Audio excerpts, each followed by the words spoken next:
48 loss of పవర్లో 5వ chapter. మీకంటూ ఒక గుర్తింపు సాధించండి. దాన్ని జాగ్రత్తగా కాపాడుకోండి. ఈ నైతిక సూత్రాన్ని వివరించే మొదటి కథ.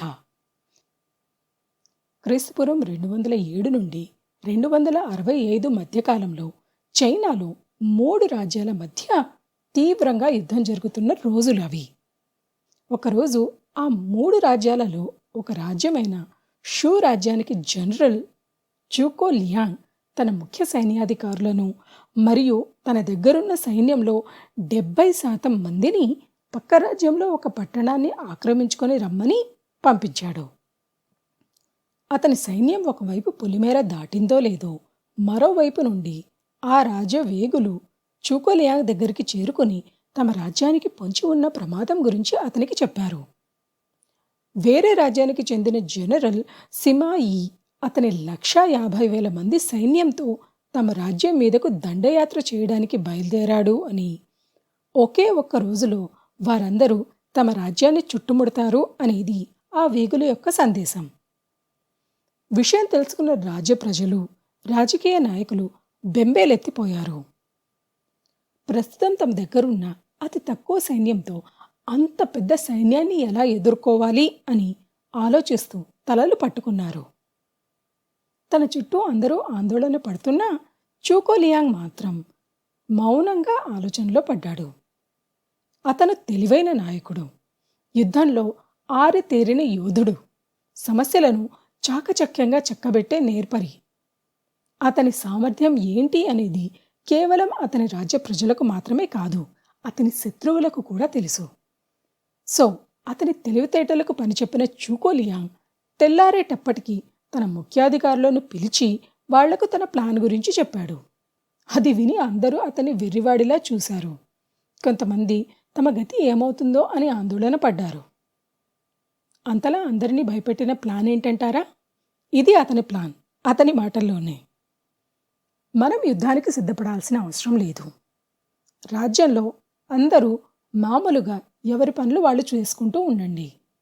అలాగే రాజ ముఖద్వారాన్ని మూసి ఉంచకుండా పూర్తిగా తెరిచి ఉంచండి. రాజకోట మీద నా కోసం పడక ఏర్పాటు చేసి ఆ పడక చుట్టూ అగరొత్తులు వెలిగించండి. నేను అక్కడ ఫ్లూట్ వాయిస్తూ కూర్చుంటాను అని చెప్పాడు. ఒక్క నిమిషం ఆలోచించండి. ఇంకొన్ని గంటల్లో తన రాజ్యం మీదకు వేరే రాజ్యం దండయాత్రకు వస్తుంది అంటే ఎవరైనా ఇలాంటి ప్లాన్ వేస్తారా? పోనీ అలాంటి ప్లాన్ వేస్తే దాన్ని నమ్మి ఎవరైనా ఆ ప్లాన్ని ఫాలో అవుతారా? కానీ చూకోలియాంగ్ మీద ఉన్న నమ్మకంతో అతను చెప్పిన ఏర్పాట్లన్నీ వెంటనే చేసి రాజకోట తలుపులు బార్లా తెరిచి కూర్చున్నారు సైనికులు. చూకోలియాంగ్ నిమ్మళంగా చైనా సాంప్రదాయ దుస్తులు వేసుకుని వచ్చి ఆ పరుపు మీద కూర్చొని ప్రశాంతంగా ఫ్లూట్ వాయించడం మొదలుపెట్టాడు.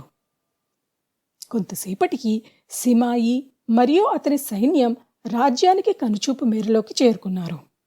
వాళ్లను చూసి కూడా చూసి చూడనట్టు అలా తను ఫ్లూట్ వాయించుకుంటూ కూర్చున్నాడు చూకోలియాంగ్. దూరం నుండి సిమాయి ప్రశాంతంగా కూర్చొని ఉన్న చూకోలియాంగ్ని చూసి తన సైన్యాన్ని వెంటనే ఆగమని ఆదేశించాడు. తన ఎదురుగా ఉన్న దృశ్యాన్ని చూసి ముందు కన్ఫ్యూజ్ అయ్యాడు సిమాయి. తరువాత చూకోలియాంగ్ ప్లాన్ ఏంటో అర్థం కాక ఆలోచనలో పడ్డాడు. ఏ రాజ్యమైనా దండయాత్ర జరుగుతుంది అంటే సైన్యాన్ని సిద్ధం చేస్తుంది, ప్రజలందరినీ అప్రమత్తం చేసి వారిని జాగ్రత్తగా ఉండమని చెబుతుంది. కానీ తన కళ్ళ ముందేం జరుగుతుంది? షూరాజ్య ప్రజలు మామూలుగా తమ పనులు తాము చేసుకుంటున్నారు. సైనికులు తీరికగా కూర్చొని ఉన్నారు. ఆ రాజ్య జనరల్ ఏమో పండక్కి రెడీ అయినట్టు రెడీ అయి కూర్చొని ప్రశాంతంగా పాటలు పాడుకుంటున్నాడు. ఎక్కడో ఏదో తేడా కొడుతుంది. చూకోలియాంగ్ మామూలు జనరల్ కాదు. అతనంత కూల్గా కూర్చొని ఉన్నాడు అంటే ఆ తెరుచుకొని ఉన్న తలుపుల వెనుక మనల్ని దెబ్బ కొట్టేది ఏదో ఉంది అని ఆలోచించిన సిమాయి వెంటనే తన సైన్యాన్ని వెనక్కి తిరగమని ఆదేశించాడు. పరపతి పేరు ప్రఖ్యాతులు. కేవలం తనకున్న పేరు ప్రఖ్యాతులతో చూకోలియాంగ్ ఆ రోజు తన రాజ్యాన్ని కాపాడుకుని చరిత్రలో అత్యంత తెలివైన జనరల్గా తన స్థానాన్ని స్థిరపరుచుకున్నాడు. మన పరపతి మన పవర్కి మూలం. కేవలం మన పరపతితో మనకి కావాల్సినవి మనం కూర్చున్న చోటు నుండి సాధించుకోవచ్చు. అదే ఆ పరపతిని మనం ఒక్కసారి కోల్పోతే దాన్ని మళ్ళీ కాపాడుకోవడం అనేది చాలా కష్టం. ఈ నైతిక సూత్రాన్ని వివరించే రెండవ కథ. కేవలం తన టక్కరి తెలివితేటలతో 1900 శతాబ్దంలో చేతిలో చిల్లిగవ్వలేని స్థితి నుండి అత్యంత ధనవంతుడిగా, రాజకీయ నాయకుడిగా, అన్నిటికంటే ముఖ్యంగా అమెరికాస్ గ్రేటెస్ట్ షోమన్ అనే పేరు సంపాదించుకున్న వ్యాపారవేత్త పిటి బర్నమ్. 1841. అతని దగ్గర డబ్బే కాదు, పలుకుబడి కూడా లేని రోజులవి. బాగా కష్టపడి కూడబెట్టుకున్న డబ్బుతో మ్యాన్హటన్లో ఉన్న అమెరికన్ మ్యూజియంని కొని దాంట్లో తన షోలు వేసి డబ్బు, గుర్తింపు సంపాదించాలి అని నిర్ణయించుకుని ఆ మ్యూజియం ఓనర్లని కలిశాడు బర్నమ్. కొన్ని రోజుల పాటు రెండు పార్టీల మధ్య రేటు గురించి డిస్కషన్స్ కూడా జరిగాయి.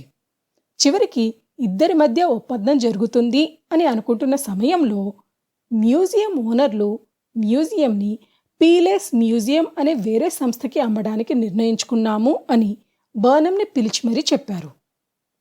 దాంతో పిచ్చి కోపం వచ్చిన బర్నమ్, అదేంటి, నాతో ఆల్రెడీ ఒప్పందం చేసుకుంటామని చెప్పి వాళ్ళకెలా అమ్ముతారు అని వారిని అడిగాడు. దానికి వారి సమాధానం, పీలేస్ మ్యూజియం మంచి కంపెనీ, వారికి మంచి పేరు ప్రఖ్యాతులున్నాయి. నువ్వేమో ముక్కు ముఖం తెలియని వ్యక్తివి, కాబట్టి మా మ్యూజియం నీకు అమ్మడం కంటే వాళ్లకు అమ్మడం మంచిది అని నిర్ణయించుకున్నాము అని చెప్పారు. ఆ మాట విన్న బర్నమ్ చాలామందిలా అంతా నా కర్మ అని ఊరుకోలేదు.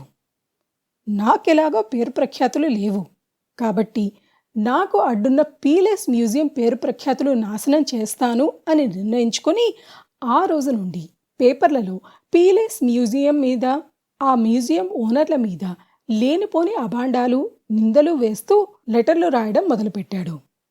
ఆ మ్యూజియం ఓనర్లకు బిజినెస్ చేయడం చేత కాదు అని, వాళ్ళ మ్యూజియంలో చేసే ప్రదర్శనలన్నీ ఎందుకు పనికిరానివి అని ప్రచారం చేయడం మొదలుపెట్టాడు. ఆ వార్తలు ప్రజలలో పీలేస్ మ్యూజియం మీద, ఆ సంస్థ ఓనర్ల మీద అనుమానం మొదలయ్యేలా చేశాయి. కొన్ని రోజులకు ప్రజలు పీలేస్ మ్యూజియం వెళ్ళడం తగ్గించేశారు. పెట్టుబడిదారులు పెట్టుబడులు పెట్టడం మానేశారు. దీంతో పీలేస్ మ్యూజియం బిజినెస్ బాగా దెబ్బతిని అమెరికన్ మ్యూజియంని కొనలేని స్థితికి చేరుకుంది. దాంతో అమెరికన్ మ్యూజియం ఓనర్లు బర్నమ్ని పిలిచి మరీ ఆ మ్యూజియంని అతనికే అమ్మేశారు.